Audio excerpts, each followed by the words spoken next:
I was telling some of the intercessors, I said, when I came on the scene many years ago, I was the only charismatic preacher in this country, Togo, La Côte d'Ivoire, Abidjan, so many countries, and certain parts of Europe. And it went into my head.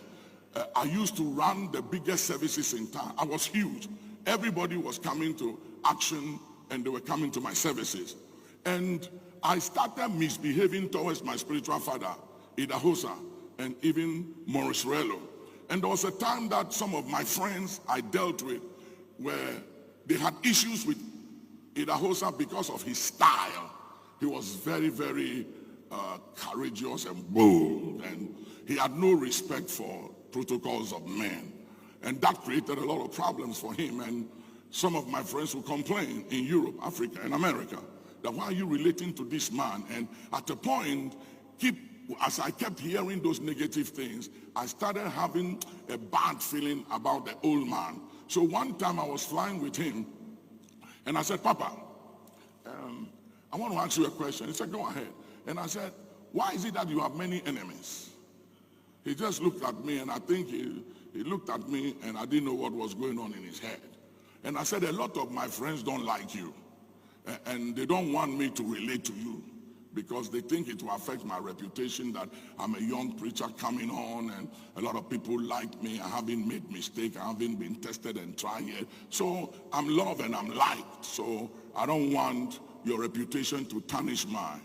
But I didn't tell him that because he could have slapped me or could have beaten me. Oh yeah, he didn't play at all. So I didn't go to that extent, but that was what I meant. So you can say something and mean something different from what you say. So anyway, he didn't say anything. You know what he did?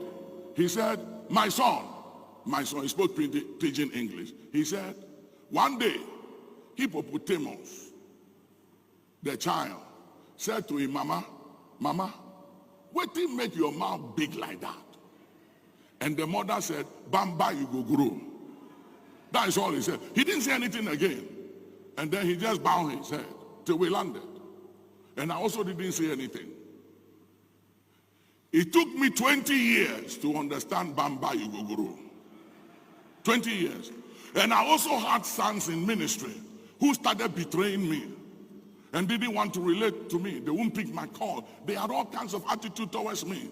And that's why Paul said, don't be ashamed of me because of my bonds. So fathers can go through situations, very shameful situations. And if you're a son and a daughter, you are not careful, and you want to be in the good books of people, you want to be the latest person in town, you want to be the biggest person and the most acceptable person in town, and you want to build on a reputation and not know that even Jesus had no reputation, and Jesus had himself dealt with shame. He had to despise the shame to focus on his assignment, and that fathers deal with shame. They do. And I realized that the challenges I had with Dr. Sorello and Maurice Sorello, it was catching up with me too. A lot of people started having issues with me, disliking me, misrepresented everything I said. And I was seeing the same challenges I saw in their lives happening to me, and a lot of my sons were relating to me the same way I was relating to them, being ashamed of them, not wanting to be close to them. And sometimes I would preach and say things to look good and to look better than them. As I began to check my motives, I realized that I was making a lot of mistakes. And years after, those things came back to bite me. Hear me. If you've been doing wrong by others and you think you've gotten away with it for whatever reason, for money, power, connection, influence, and you think it's not catching up with you, it's a joke. Make no mistake, it's a matter of time. It will catch up with you. And it will catch up with your children if you have some. And it will catch up with your loved one. It's just a matter of time. So as long as you live, learn to do right by others. Learn to do right by others. Even when you are right, still